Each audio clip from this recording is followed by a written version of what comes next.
அப்பாவியான் கிளி தப்பாக நினைத்தது அப்போது புரிந்ததம்மா.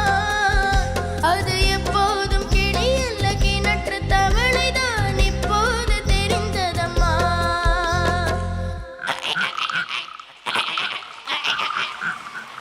கடவுள் அமைத்து வைத்த